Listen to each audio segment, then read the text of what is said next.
A continuación, Radio Mundo y el Museo de Arte Contemporáneo Achugarri presentan Maca al Aire, una experiencia de encuentros con el arte.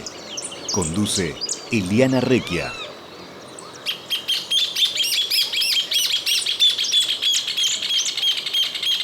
Nos sumamos a la transmisión de Radio Mundo y les saludamos una vez más desde el Museo de Arte Contemporáneo Achugarri en Manantiales y para todo el mundo.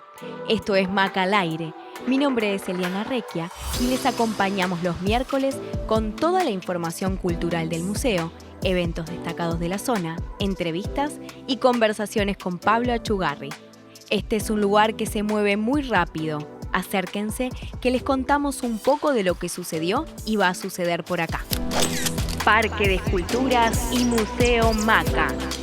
Como siempre, el Parque de Esculturas los invita de 10 a 20 horas para disfrutar de un espacio que alberga obras de artistas nacionales e internacionales y donde conviven el arte y la naturaleza.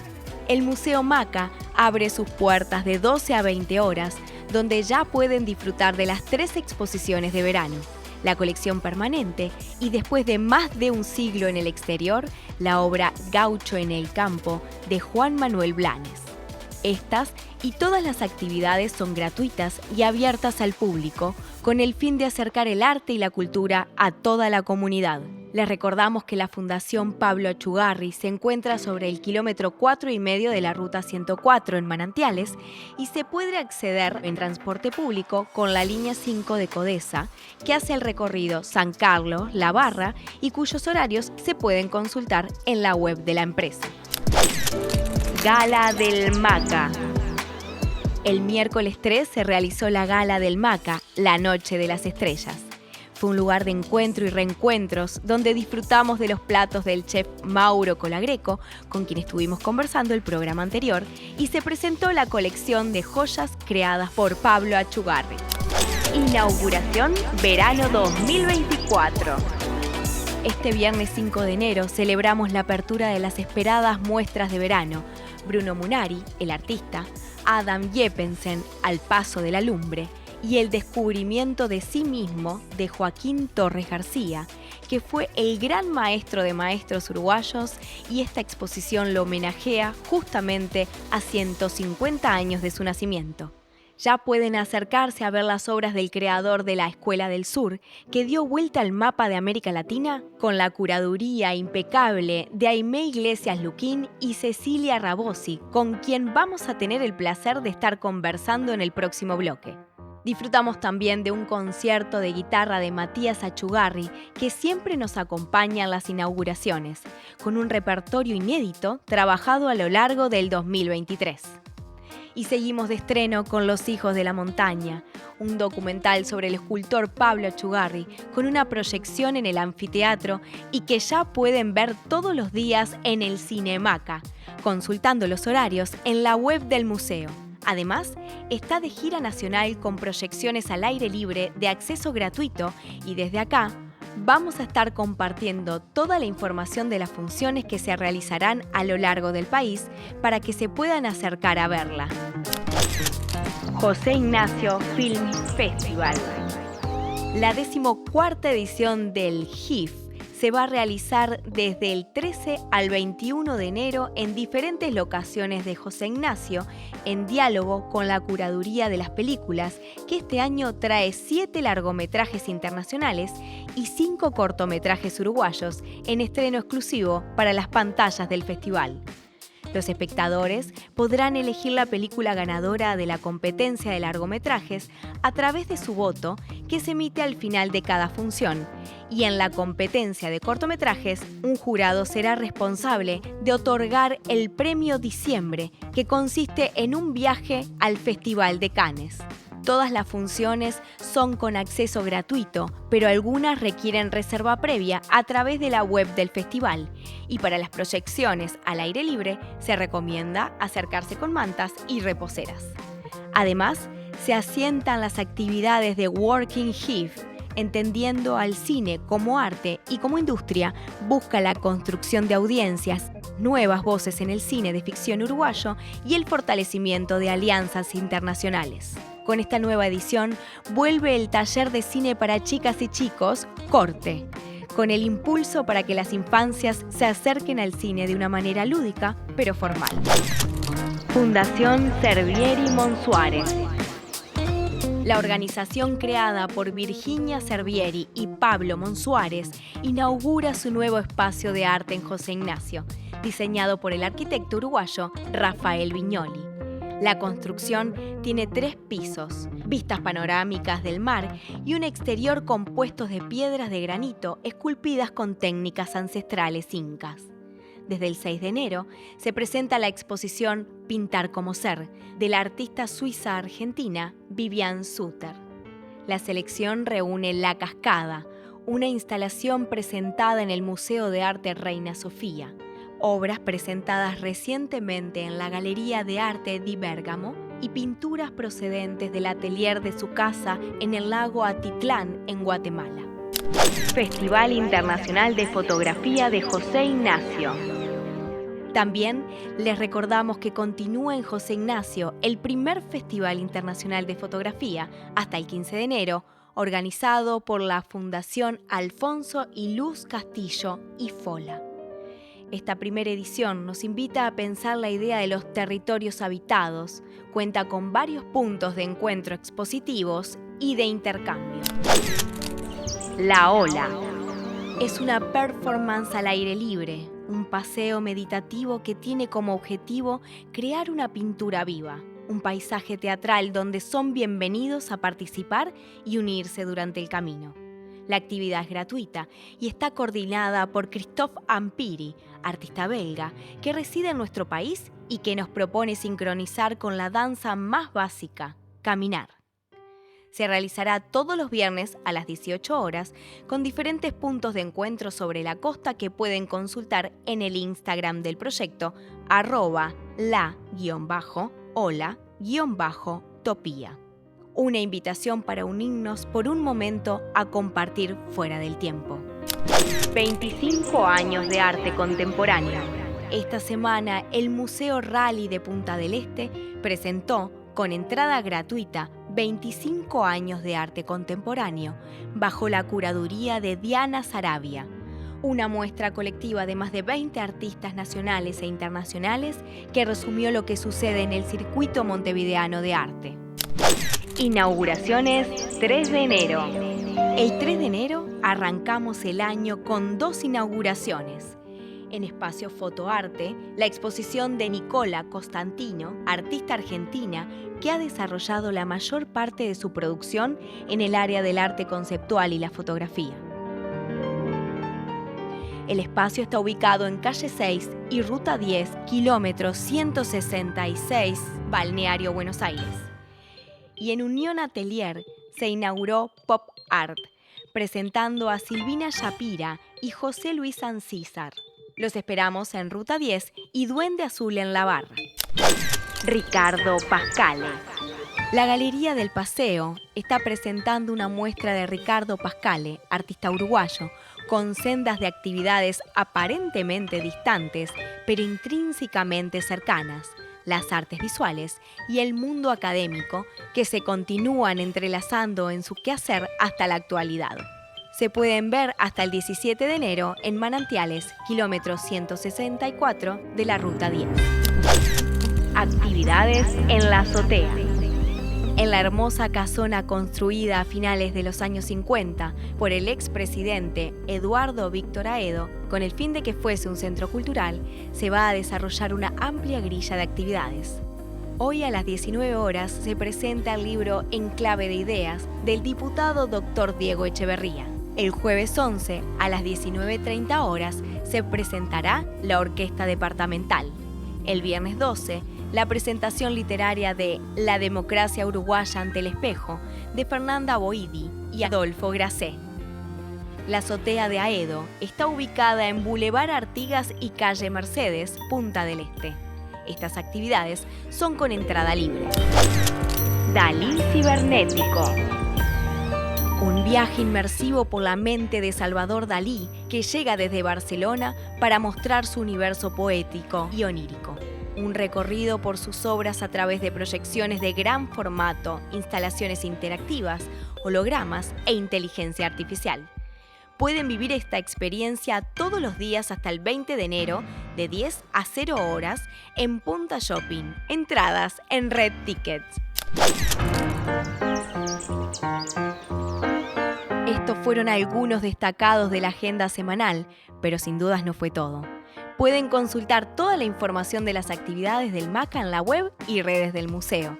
Les recordamos también que pueden encontrar este y todos los programas en la web de radiomundo.uy y ya pueden seguirnos en el Instagram @macaalaire para ver más contenido. El MACA es un faro que convoca desde manantiales a artistas locales e internacionales a habitar este espacio promoviendo el desarrollo y el acceso al arte para toda la comunidad. Es un placer poder compartir desde acá y a través de Radio Mundo con todas y todos ustedes lo que aquí sucede. Les invitamos a quedarse por acá. En el próximo bloque vamos a estar conversando con Cecilia Rabosi, quien junto a Aimé Iglesias Luquín realizaron la curaduría de la exposición Joaquín Torres García, El descubrimiento de sí mismo. Enseguida volvemos.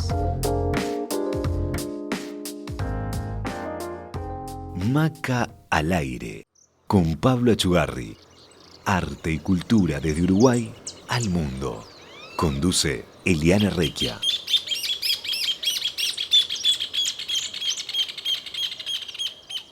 Maca al aire, con Pablo Achugarri. Una experiencia de encuentros con el arte.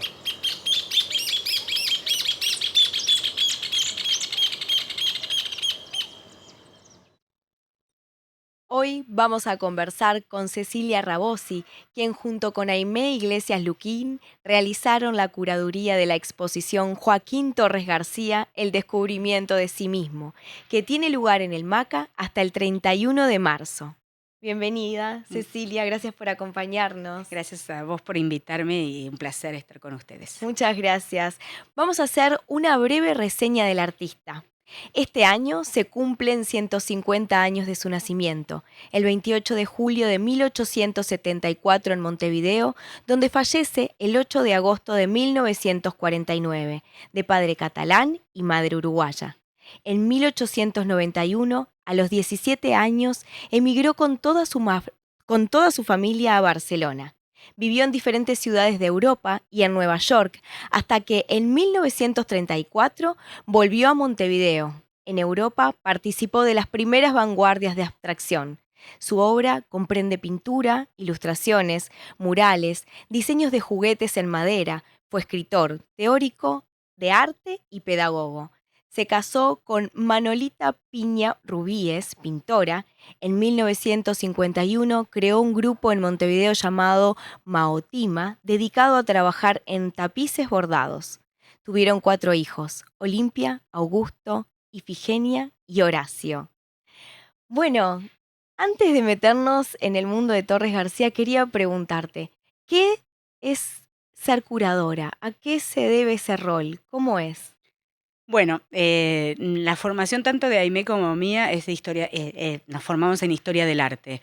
Entonces, el primer paso fundamentalmente nuestro es de investigación, ¿no?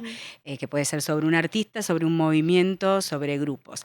La curaduría, así brevemente, sería imaginar posibles relatos, posibles acercamientos a ese cuerpo de obras, ¿no? O a un artista o a un grupo, e imaginar ese relato curatorial que puede haber, o sea, estas mismas obras trabajadas por otro curador, puede plantearse otro relato, otra decisión, ¿no? Con las mismas obras puede ser otra muestra totalmente distinta.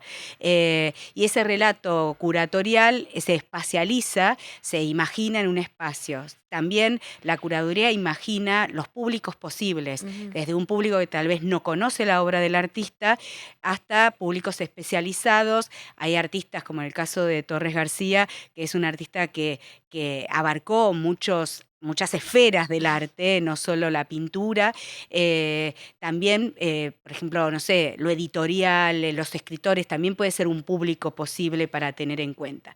Pero bueno, es constituir a partir de la investigación un relato con esas obras, ¿no? Una narrativa, ¿no?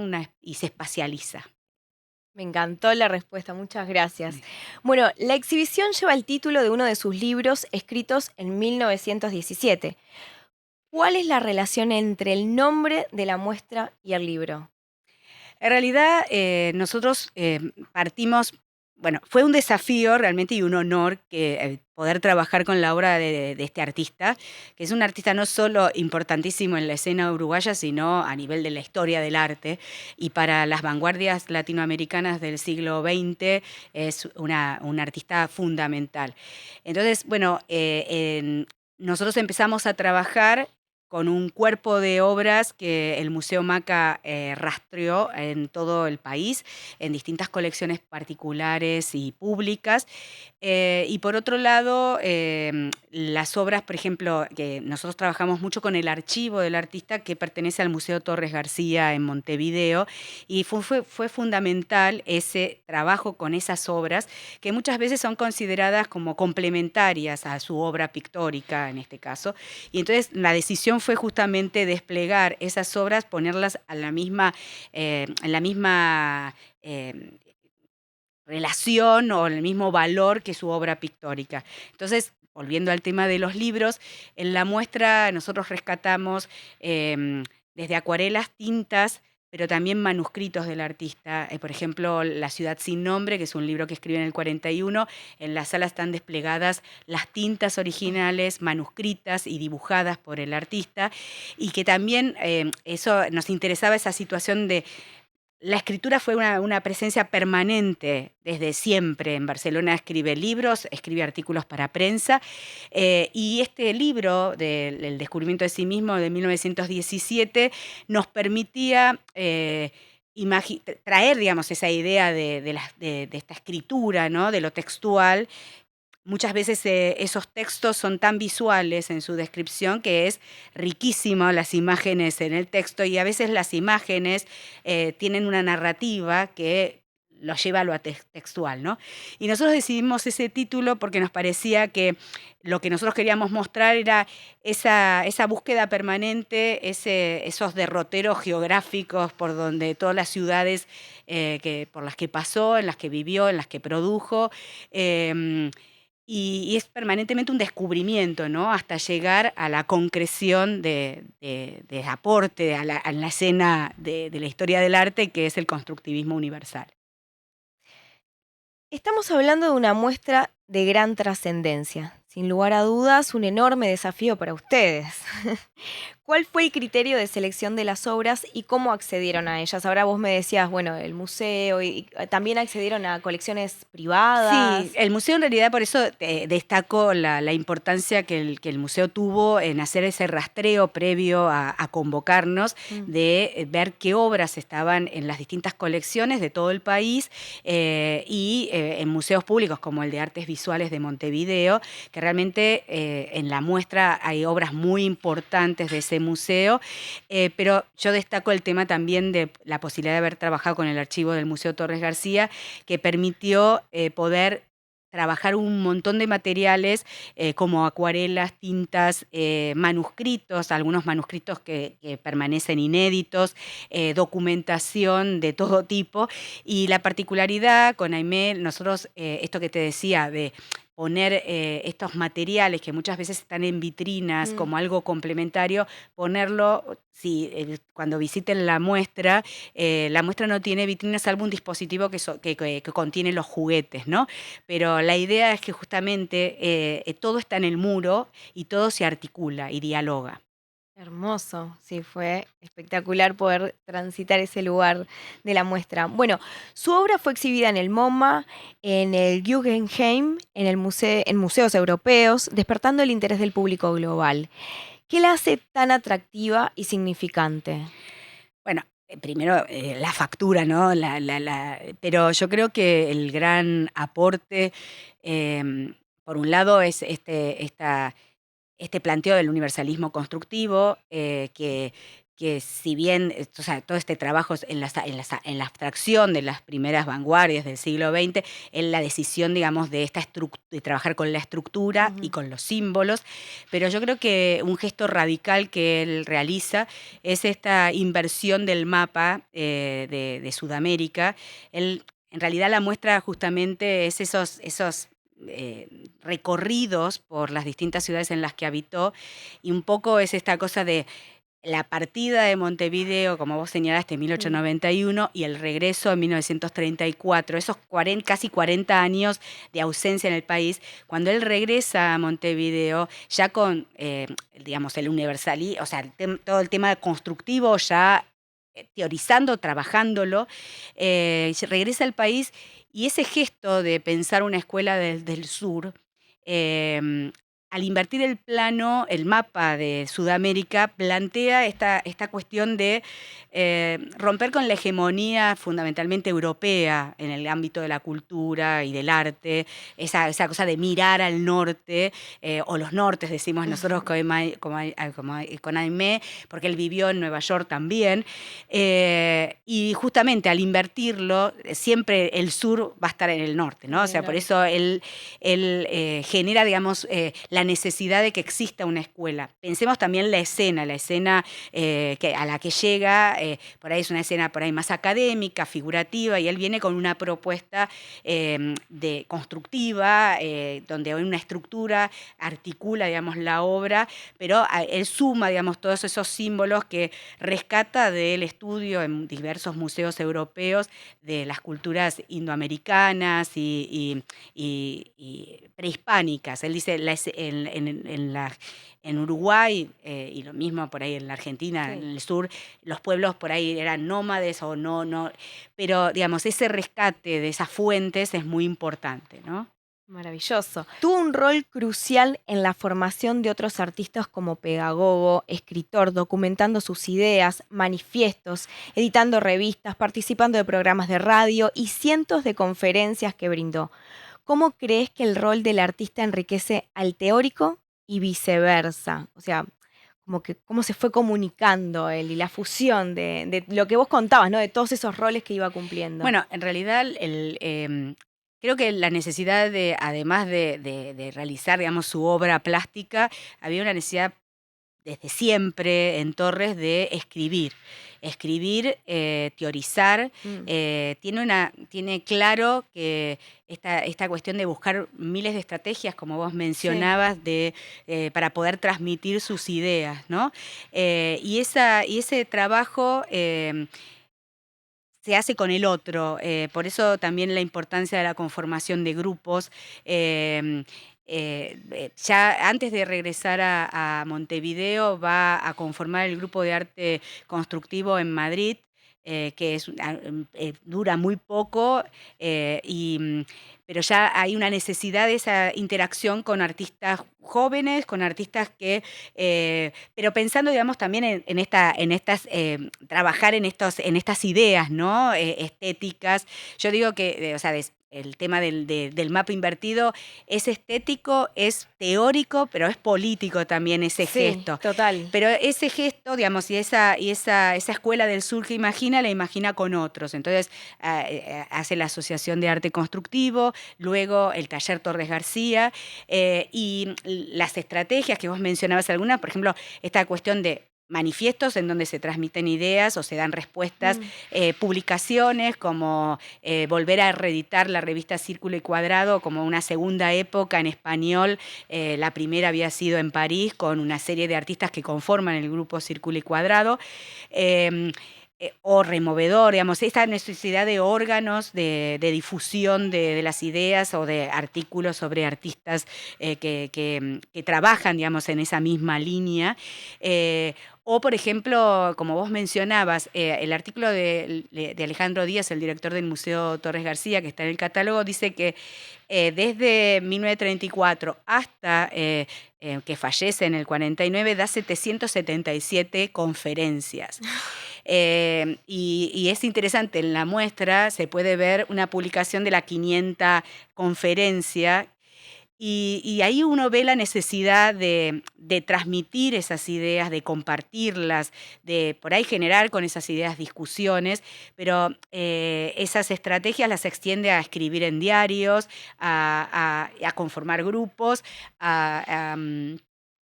y pensando el tema de lo pedagógico, él muy tempranamente en Barcelona va a integrar el equipo de la escuela de Mondort, que era en 1907 y hasta el 14 con interrupciones, va a trabajar con los niños.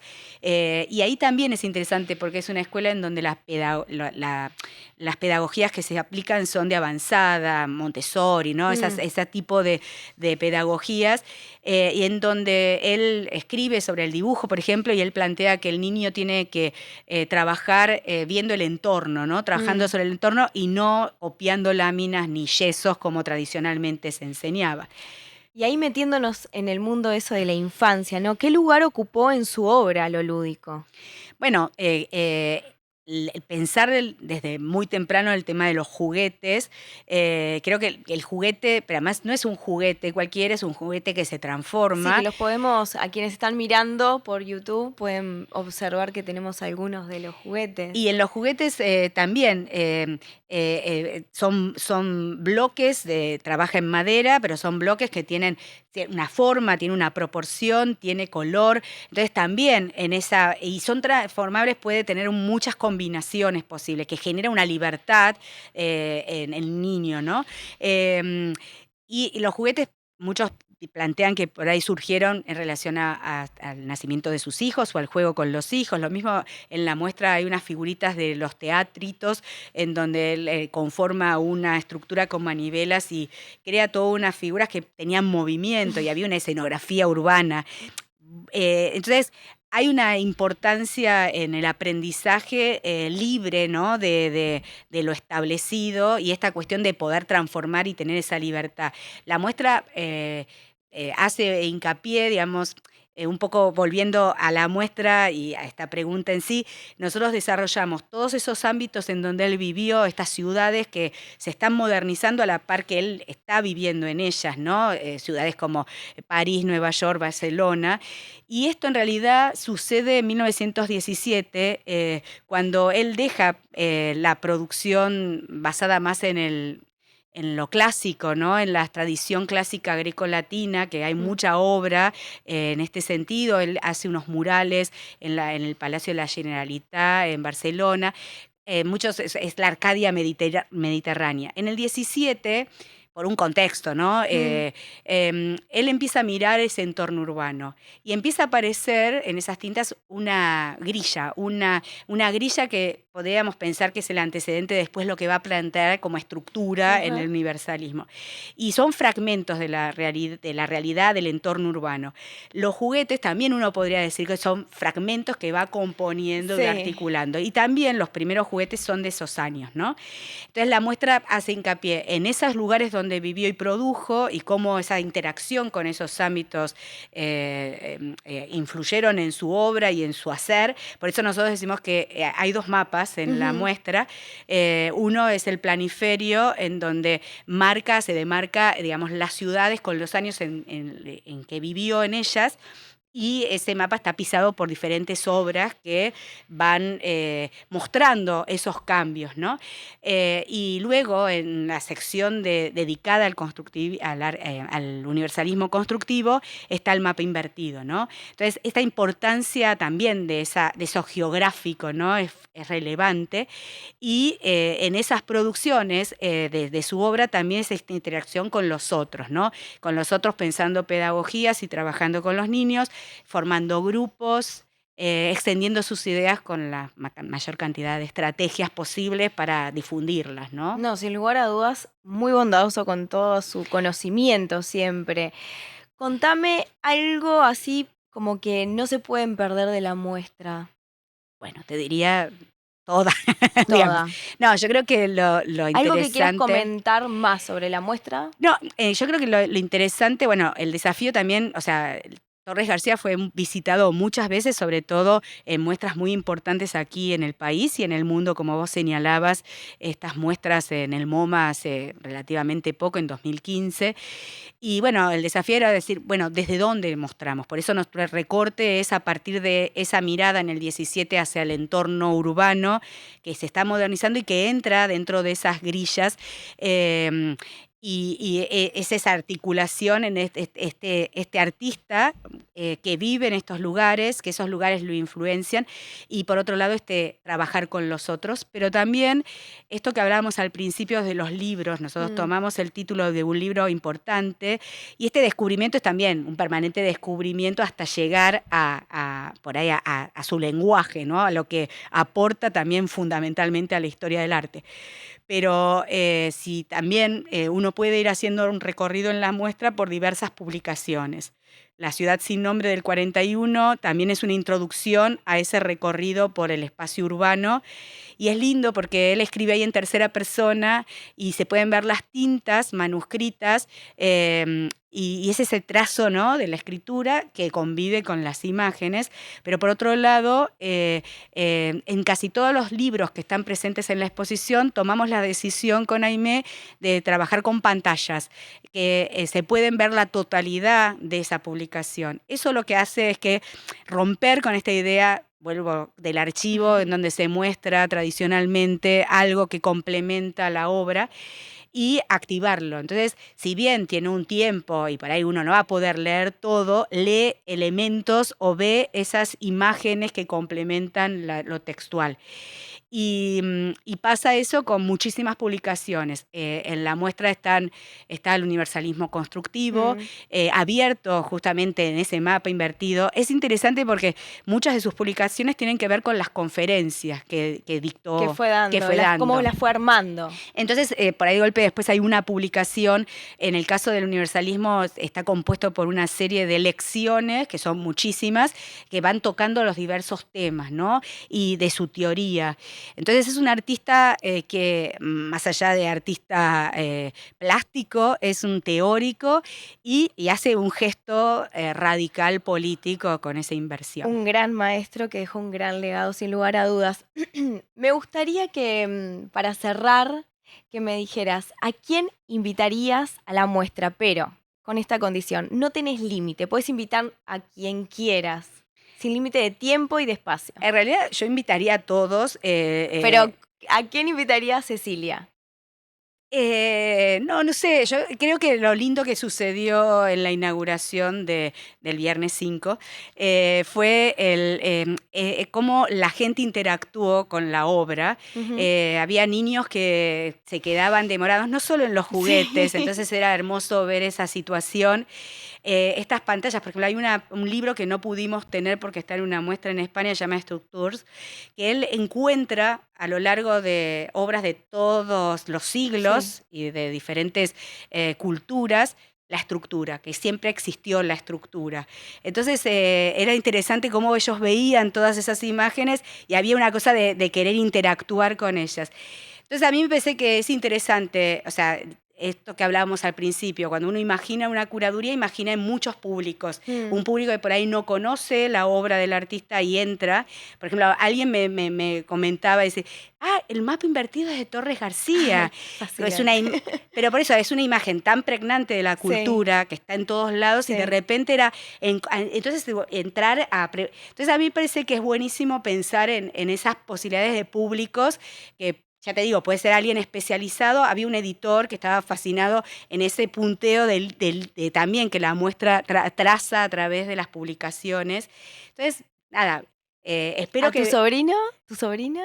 Bueno, me encantaría también, pero digo, creo que está buenísimo y me parece que la instancia de los colegios, la muestra por suerte dura hasta el 31 de marzo, con lo cual creo que va a poder haber una instancia en donde vengan los colegios, y creo que ahí también es muy rico pensarlo a Torres desde también atravesándolo con materias del colegio y eso, porque y esto, la interacción tal vez con los juguetes, pero no solo con los juguetes, ¿no? Muchas gracias. No, Gracias gracias a por, ustedes. junto con Aimé, contar esta historia con tanto amor y con tanta pasión.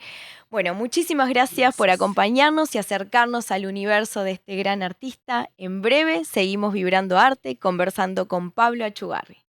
Muchas gracias. Maca al aire. Desde el Museo de Arte Contemporáneo Achugarri al mundo. Maca al aire. Con Pablo Achugarri.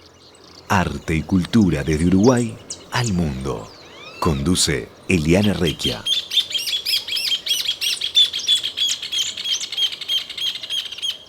Buen día. ¿Cómo estás?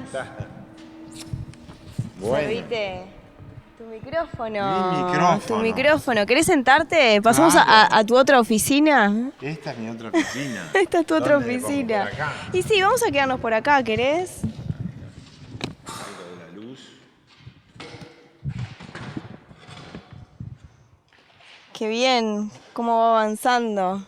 Podríamos ir teniendo el registro del avance, ¿no? De cada una. Bueno, ¿cómo estuvo la gala la semana pasada? Bueno, la gala fue un gran estrés, pero creo que todo salió bien. Fue una gran operación cultural haber traído a Mauro Colagreco al Uruguay, un chef, no solo 3 estrellas Michelin, pero uno de las, digamos, de los más grandes en este momento, más, digamos, premiado en su carrera, y bueno, vino con mucho cariño. Él es argentino, entonces venir a Punta del Este siempre es un encuentro Con la familia, amigos. familias y demás, y bueno, yo dije era como traer a Messi acá al Río de la Plata. Pero bueno, digamos, muy concurrida, mucha gente, mucho entusiasmo. Y Había una gran alegría en el ambiente. sí, mucha mucha alegría. alegría. La gente estaba feliz de hacer parte de esto, de apoyar al MACA. Y bueno, fue un lindo momento. ¿Cómo estaba la comida? ¿Estaba rica? Estaba muy rica. Bueno, un poco tenía que saludar entre las mesas y mesas, pero igual tuve mis platos, así que los recuperé. Y la verdad que muy rica, exquisita. No solo, lo que fue la preparación previa, había 150 mozos, y había una chica que vino expresamente del staff de Colagreco que los entrenaba cómo hacer. María. Y fue extraordinario, era una coralidad. Yo estaba ahí mientras ellos practicaban y era extraordinario. Una realmente. danza. Una danza. Traían los platos al mismo tiempo para cada mesa, 5 camareros para cada mesa. 75 mozos y mozas, ¿no? Más o menos. Sí. Y extraordinario, porque aparte tuvieron muy poco tiempo para entrenarse. Poquísimo, el mismo día. Y el resultado fue excepcional realmente. Pienso que eso también se va a transmitir, esa cultura, ese profesionalismo que trajo Colagreco, y siempre se distribuye, el conocimiento siempre se distribuye entre mucha gente. Bueno, y se estrenó la película, Los hijos de la montaña. ¿Cómo fue para vos verte ahí en la película, en tu casa, compartiéndola? Bueno, ya diría un paso antes, porque fue una inauguración muy compleja, porque había 4 exposiciones en definitiva. Entonces primero inauguramos las exposiciones, entonces se inauguró un cuadro digamos que es expuesto por primera vez en el país, de Juan Manuel Blanes. Es un gaucho en un atardecer o un amanecer, una obra que estuvo más de 100 años en colecciones privadas en Inglaterra, y ahora volvió al Uruguay y se expone por primera vez aquí en el MACA. Entonces ya ese fue una gran emoción, y uno de los temas también digamos, de convocatoria también para el público, no solo de la inauguración, sino de la inauguración en adelante.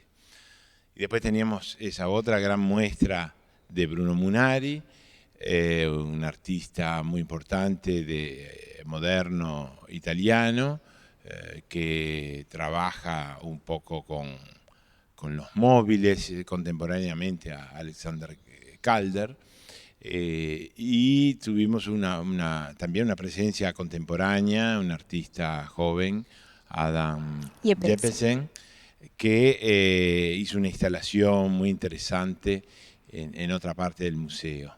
Y por último, el gran homenaje a don Joaquín Torres García en su 150 aniversario del nacimiento. Gran convocatoria fue la inauguración. Impresionante la cantidad. Cientos y cientos de personas por donde se mirara. En realidad eran miles y miles, sí. Porque fue, claro, el espacio es tan grande pero todas las salas llenas, el parque, y bueno, y ahí llegamos a lo que fue después un concierto de mi sobrino, de Matías Echugarri, que siempre está presente en las grandes inauguraciones. Hermoso recital fue.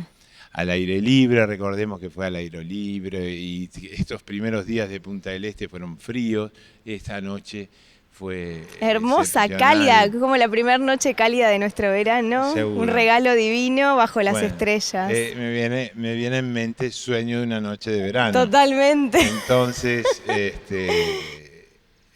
este sueño de la noche de verano también se cumplió. Y bueno, por último, coronando la noche, el día de estas inauguraciones, la película Los hijos de la montaña, dirigida por Mercedes Sader y producida por Sebastián Bednarik y Andrés Varela. Y bueno, finalmente esa película tan esperada, que de 4 años de producción, que cuando me preguntan la película qué edad tenés y demás, yo digo 65, y no es que me estoy sacando la edad, ahora ya tengo 69. ¿Que empezó hace cuántos Pero años? Lo que pasa es que la película llevó 4 años de rodaje entre Uruguay e Italia. Y bueno, es una emoción. Yo cada vez que veo esa película se me caen los lagrimones, así que bueno. Totalmente, yo me volví emocional al verla. Y bueno, la gente, el público muy emocionado, me parece que es una película que toca muchos sentimientos. Es muy esperanzadora para quienes somos artistas también. Y para cualquier rubro, ¿no? Es súper esperanzadora. Mucha gente me decía, me acuerdo de esa noche de la presentación, y venía y decía, es muy inspiradora. Total, muy inspiradora. Total. Ese era el concepto más común. Sí, no, es que Mercedes contó la historia de una forma muy hermosa, muy hermosa. Tuviste un buen acompañamiento ahí para contar la historia. Sí, cómo no. Y bueno, entonces ahora pasa. Sé que se está exhibiendo en diferentes cines en todo el país, una gira que está recorriendo todo el país, así que bueno, finalmente esa otra criatura, ese hijo de la montaña, también está circulando entre nosotros. Sí, y que van a haber funciones continuamente en el cine de acá del MACA. Claro, creo que es todos los días, ¿verdad? Sí, nosotros en la agenda ya pasamos toda la información, claro. Así que... A veces yo soy el último en saber después te pasamos toda la data. Es tan completa y tantas cosas pasan. Son muchas cosas las que pasan acá, es muy difícil como mantener, tendrías que tener una hojita ahí y recordar cada cosa. Sí. Bueno, y Pablo, ¿cómo fue para vos, en esto que nos contabas de la inauguración, la previa a la película, cómo fue para vos recorrer la inauguración de Torres García? Bueno, tan esperada. Fue un proyecto de casi un año, donde uno siempre ve la muestra o una obra terminada y no sabe lo que hay detrás. Realmente yo digo que es como la punta del iceberg. Total. Lo que vemos es la punta del iceberg y todo el resto del iceberg está sumergido, o sea, no se ve porque está en el agua. En este caso, la producción de esta muestra de Torres García, imagínense lo que es ir a contactar todos los propietarios de las obras, propietarios privados que tienen obras de Torres García, pero tampoco eran todas. Hubo digamos, un comité de selección que eran las dos curadoras, Sí. Aimé y Cecilia. Cecilia, argentinas. Una de ellas está en Nueva York, directora de American Society. Y bueno, vienen acá pasar las fotos de las obras, esta sí, esta no, porque esta no está en el sentido que le quisieron dar a la muestra, etc. Y a su vez hubo la contribución de obras del Museo Torres García y del Museo Nacional de Artes Visuales.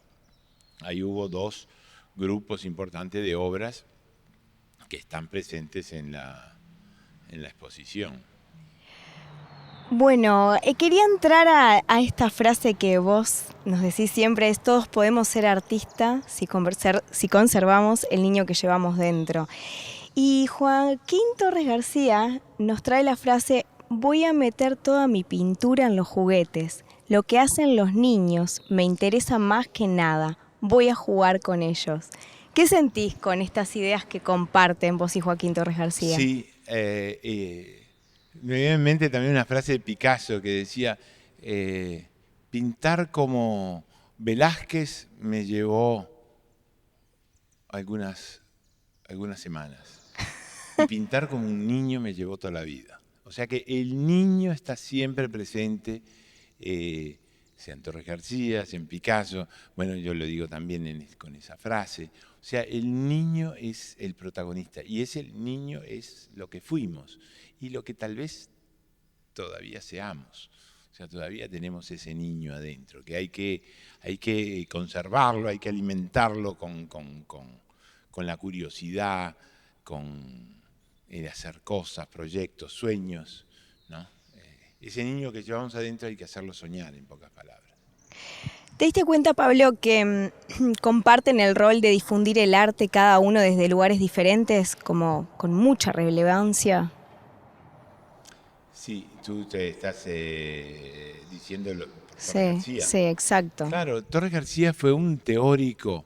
Él vino de Europa, nació en Uruguay y se fue a los 18 años, o sea que su formación la tuvo en su Cataluña de origen, y luego empieza a teorizar, se va a París, se encuentra con Picasso en Barcelona, después va a París, tiene una vida itinerante que en aquellos tiempos no era tan común. No.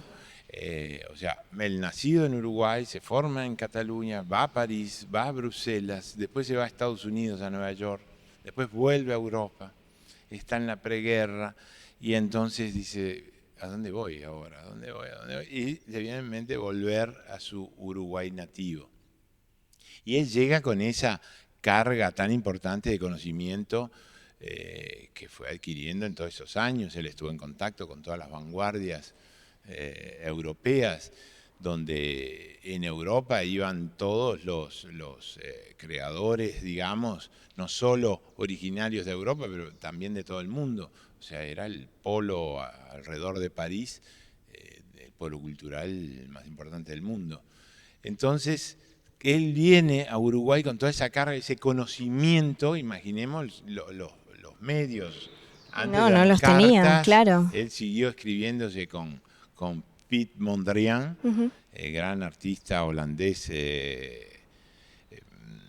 digamos, constructivista, y él se sigue escribiendo incluso desde el Uruguay. Entonces, tiene todo ese capital, digamos, cultural, y lo comparte, crea esa gran escuela, la Escuela del Sur, el Taller Torres García, donde tiene infinidad de alumnos, empezando por sus hijos y siguiendo por alumnos como Fonseca, como Gurbich, Mato, tantos otros. Era un poco la florinata, que él también era muy duro, muy exigente, muy, diría, dogmático.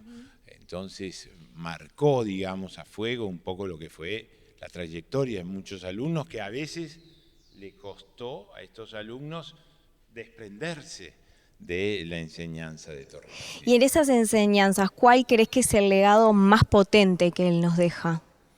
Bueno, yo creo que ese sentimiento de americanismo, ¿no? Ese dar vuelta al mapa de Sudamérica y todos en el hemisferio sur miramos hacia el norte, tenemos un norte que es el norte, él lo da vuelta, entonces el norte está en el sur. Y después también su concepto americanista, bueno, esos muros, por ejemplo, yo pienso en el monumento cósmico que está en el Museo Nacional de Artes Visuales y cómo están la estructura de esas piedras, de ese alto relieve, me hace acordar a los muros de Cusco, a los muros incas de Cusco, de Ollantaytambo y demás. Entonces hubo un esfuerzo también de la estructura que era tan fría y tan racional de Piet Mondrian. Él le coloca estos símbolos, el hombre, trabajo, el pescado, todos esos símbolos que lo hacen más casi más popular, diría. Y en esta frase que tiene Torres García de nuestro norte es el sur, ¿cómo es para Pablo Achugarri esa frase? Bueno, para mí el norte está por todos lados. Hay que saberlo encontrar. El norte está dentro de nosotros mismos. ¿Cuál es el norte? El norte es hacia dónde vamos como seres humanos. Gracias, Pablo, por recibirnos nuevamente en este maravilloso lugar. Les contamos que ya tenemos teléfono para que nos hagan llegar sus consultas y mensajes. El teléfono es más 598-9272-9302 y tenemos un mensaje de María Luisa que pregunta si está prevista alguna línea de transporte desde Punta del Este al Maca, ya que por distintas circunstancias muchos la necesitamos. Recordamos que comentábamos que tenemos la línea que va de San Carlos a La Barra, la número 5 de Codesa, pero no llega a Punta del Este. Sí, esto es un tema de todos los años, sí, que me encantaría, porque el concepto del MACA, de la Fundación, es un concepto de inclusión. Entonces, es claro que es un lugar bastante descentralizado y siempre estamos esperando que haya una línea, por lo menos en el verano, que es más concurrido, una línea desde Punta del Este y otra desde Maldonado, también, o tal vez la de Maldonado que pueda pasar por Punta del Este. Pero un poco como que no depende de nosotros. Entonces, en fin, esperemos que las cosas y el mismo peso de la institución, del lugar, de la cantidad de gente que viene, de la cantidad de niños que vienen durante todo el año, que a su vez vuelven a sus hogares y cuentan la experiencia. Entonces yo creo que es un imán para que vuelvan también con sus familias. Entonces sería algo realmente para tratar de solucionar. Bueno, ojalá que se dé este año, quién sabe. Puede suceder, ¿no? Todo puede suceder. Bueno, nos despedimos y nos vemos el próximo miércoles. Gracias, Pablo. Mucho gusto. Todos nuestros contenidos están disponibles en nuestra web, radiomundo.uy.